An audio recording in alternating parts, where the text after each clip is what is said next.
Funky sound you hear coming from San Francisco these days is no doubt the music of this week's backstage guests. Twins Wayne and Nelson Braxton, who mixed jazzy sax and funky bass grooves to create a sound that is both fresh and melodic.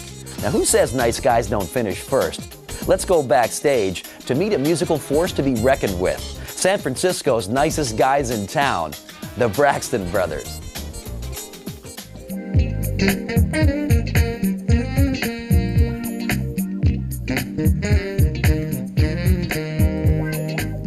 Well, we grew up in a town outside of San Francisco, a little suburb called Fairfield, and it was like just any suburban town in America. You know, our friends looked like a United Way commercial. You know, we had all types of friends.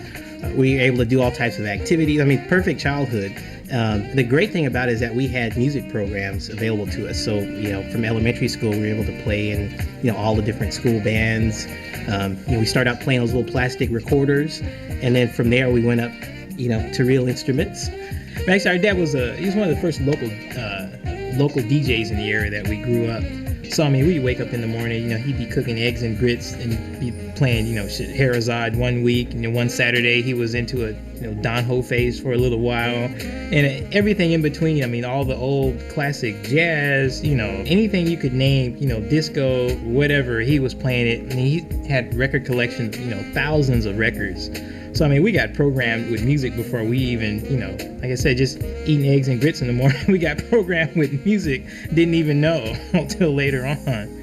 I remember, though, I learned the little saxophone part on Careless Whisper, and I used to play that for the girls in marching band, and I was like, he was the man. I was the man.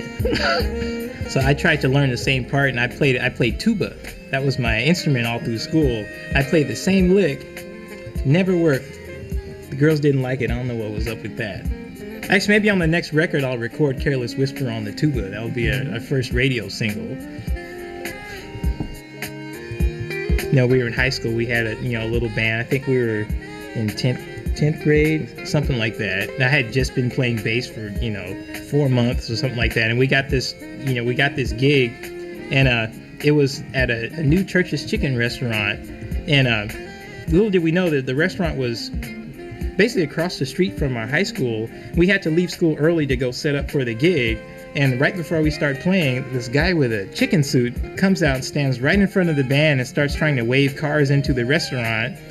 And of course, that's when our school lets out. So all of our friends get to walk by this restaurant as we're playing with a guy with a big chicken suit on standing in front of us. So that was our first gig. So we moved up a little bit from there. I mean, I think music is something that we always did. I mean, we used to make little tapes and give to our friends, you know. So I kind of feel like that's still what we're doing now, only, you know, that we just got more friends.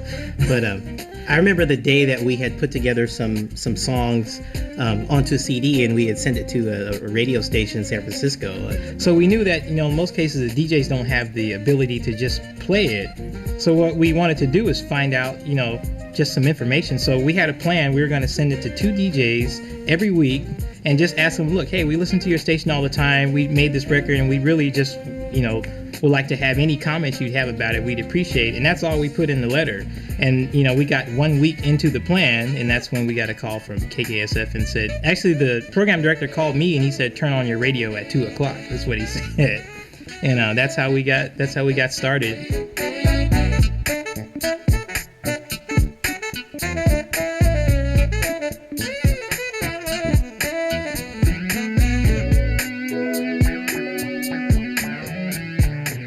If you had to see what Roland looks like, it kind of does this. This is kind of how how I would describe Roland. I think the record itself has a feeling of emotion. It makes you feel like, you know, either moving or like you want to get up and do something. I think we're positive kind of guys, so, you know, I think our music, it just makes you feel good. You know, when people put on our record, I want them to go, hey, this is, you know, to do something. So I think Roland, you know, it kind of captures that.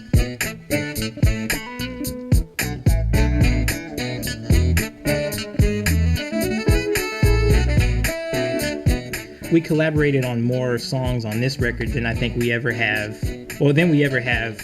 period. And I think that normally we tend to collaborate at a later time in the process. This time we were, working on tunes together just right from the beginning, like from the point that there was, any melody note, any sort of, rhythm arrangement, anything. We were actually, we had all the songs on, on tape and in the computer, and they were just our songs. Like there wasn't anything, well, this is my song, this is Wayne's song.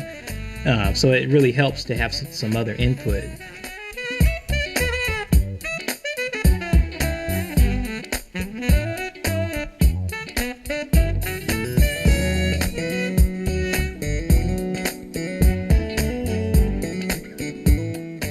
I would tell people that don't normally listen to smooth jazz, and actually I've actually played our record for a lot of people that don't listen to smooth jazz, and they all find our record relevant to them no matter what they listen to. And I think that just is because we listen to a lot of the same records. Like, we obviously listen to smooth jazz, but we also listen to a lot of things that the rest of America listens to as well. And we're just lucky that we actually make the music, so then I can put in the music whatever I want. So I think that they would really find, especially people that listen to either like pop or R&B and even hip hop, they will actually find some things in our music that they immediately identify with. And they're usually surprised. They're like, wow, I didn't even know this music existed. This is great. But I mean, it's fun. I mean, that's what music is about. It's about playing. We have some really great guys that go on the road with us. And I mean, that guys we've known for years. And really what you're watching on our show is us communicate, with the crowd, with the band. And we like to go for it, because that's what we're used to doing from where we're from.